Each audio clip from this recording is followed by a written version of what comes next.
Magandang araw mga ka-discover. Ito yung na-found ng mga nag-discover doon sa butas. Kung napansin natin sa unang vlog, ito yung kategory ng mga stone. Ititesting natin, malalaman kung mayroon ba itong ano ang tigas nito or hardness. Gumamit tayo ng diamond selector kung papasa ang mga ito. Sa una, ito yung mga nilagyan pa na bao. Malalaman natin kung anong mga ito. Ngayon lang natin ito na-check dahil nga ay pinadala sa atin. Ay wala man silang alam doon kung ano ang kategory. So ngayon susubukan natin kung ano mga ito.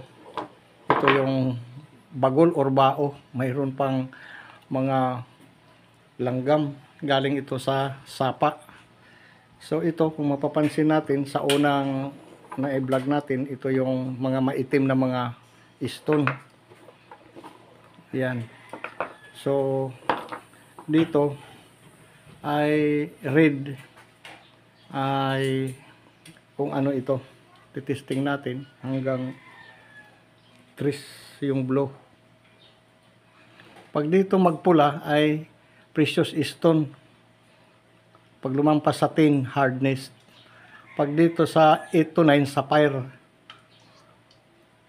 Ito ay possible nga kinulayan lang ito ng mga nagtago or mga GIA.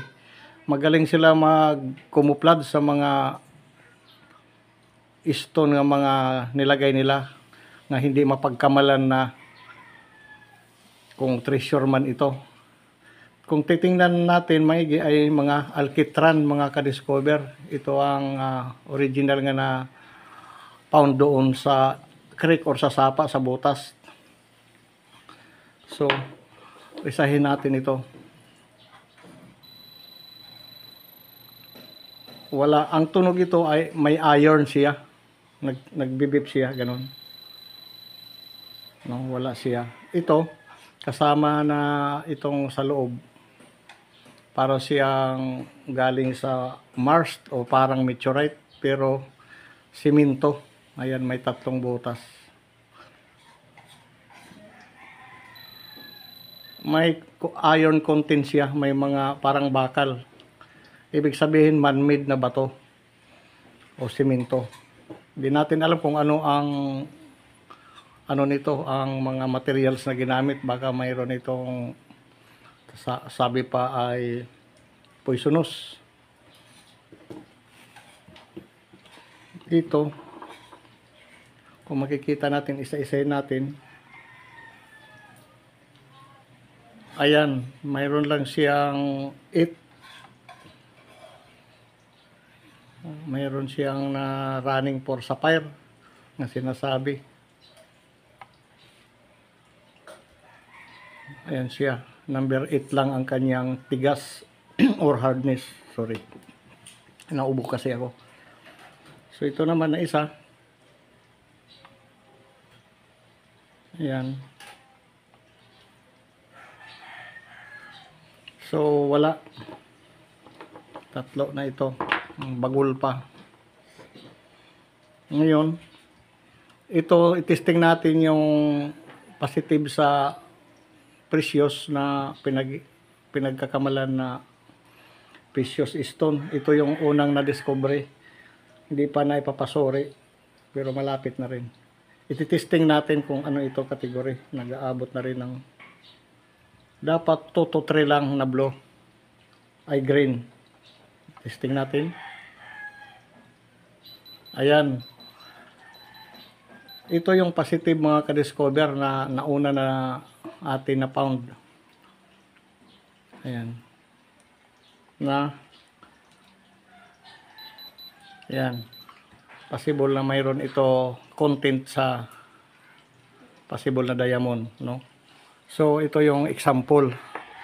So the rest na ito ng mga stone nga atin na-discover ay pinapatesting ngayon sa nakuha. Dito, kung makikita natin, balot siya ng alkitran. At hindi natin ma-identify na dahil itim. Ayan siya. Mayroon lang 8 or 8 ang tigas. Huwag lang idiin masyado. Hindi siya papangsyon ng mga sinasabing precious. Wala. Continuous tayo.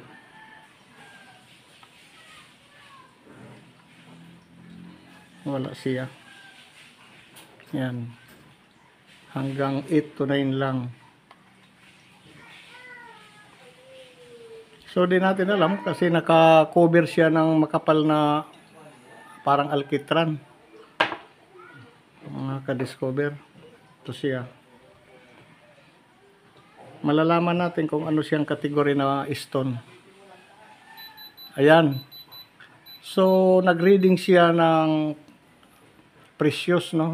Itong isa. Ibig sabihin, hinalo ito. Hindi lahat na stone ay matigas ang hardness or possible nga angkat. Ito lang siya, no, na nakahalo. Magaling mag-cover. Ayan. Kasi makapal yung niya, yung parang alkitran o nga kinover, kinuting sa sa stone nga hindi mahalata. Kung makikita talaga sa kahit sino, ordinary lang, itatapon. So mga ka-discover, wag ninyo itapon kung makakita kayo ng mga stone nga anuman kulay, dahil nga kino-camouflage nila ang kanilang mga sinasabing inilalagay sa mga butas, nga sinasabing treasure. So dito ngayon natin malalaman kung ano ang kategory nito ng mga stone. So isa lang ang pumasa, suspect, dito natin hiwalay. So ito puti, magaspang naman ito. So hindi pa ito nalinisan. Ayan, mayroon siyang parang sapphire na sinasabi. Nagpapangsyon siya ng 8 to 9.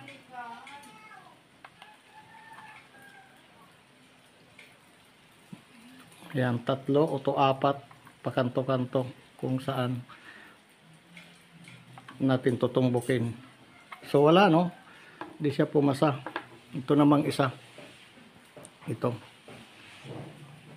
Na nang kinuskus kaunti sa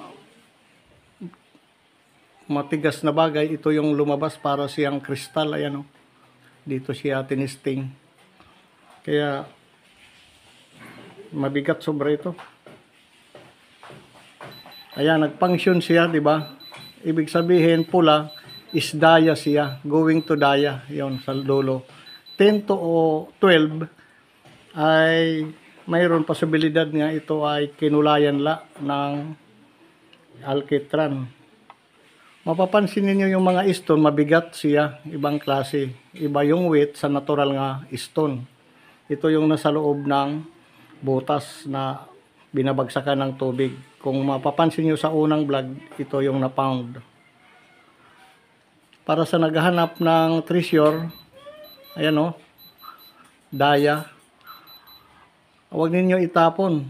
Kung makikita ninyo, ito lang yung guideline na posibilidad nga ito ay mataas na kalidad ng stone, mga ka-discover. Kung iba lang ang nakakuha doon, ay yung bata ay kinakalkal, itinatapon, ay wala na. Mabuti nakita natin. Ayan ang real na atin na pound or nakita ngayon, na-testing ito sa diamond selector. Nga dalawa ito yung pumasa, mga ka-discover. Ito. Sa deres na iba, mga 7 to 8 ang hardness. So kasama ito. Ayan na para siyang bar. Oh. Kung nakikita natin itong diretso nga pagbibip, ang ibig sabihin nito may halo po ito na bakal, was iron. Kuan ito. May nakahalo na mga bakal-bakal. Di natin alam kung mayroon ito gold, mga gold dust. Yan ang kuan niya, si parang simento. Ang ibig sabihin doon sa butas, mayroon silang bar nga nakatago or kahon. Ito yung replica nga sinasabi sa markers. Isa itong markers pero di natin alam kung isa din ito. Yan, nagtutunog kung napansin ninyo. Yon ang bakal o ano yung puthaw kung tatawagin, may halo na iron content. Tapos nakapagtataka tayo, mayroon siya dito nakausli, yan na puti. Hindi natin alam kung ano ito. Yan, mga ka-discover. So na malinaw nga na-found natin doon na ipadala ito at na-testing natin sa atin selector stone. So hindi pa natin masasabi kung mga ano ito dahil partial testing lang ito sa mga itong stone nga nakukuha natin. Mahirap hanapin yung sinasabing camouflage na kung hindi talaga ninyo matesting o itapon lang, sayang lang. Yun na pala ay ang hinahanap ninyo or natin. Ito ay na-discovered sa ating Discovery Channel. Kung ano ba yung mga treasure, ano ba yung markers. Nga ito yung na-found doon sa creek sa may butas. So ito pa yung ginamit doon. Kung makikita ninyo yung video, ginlilimas nung isang, hindi yung treasure hunter, yung guide. Ito ang ginamit niya paglimas. Ngunit, napulot ito sa kabila, hindi na nakita sa kabilang butas. Sa sapa, binabagsakan, pero hindi siya naanod, kaya nakatabon siya sa buhangin doon na butas. Ngunit dito mapapansin natin ang niyog mayroon ganito sa puwit. Bakit ito lang yung nakuha na nabiyak? Ano? May purpose ito mga ka-discovered. Ayan, triangles. Ayun, oh. Ang ibig sabihin ay replica ito ng mga precious stone pag ganito. Ayan. So, na-testing natin at maraming salamat po sa panonood.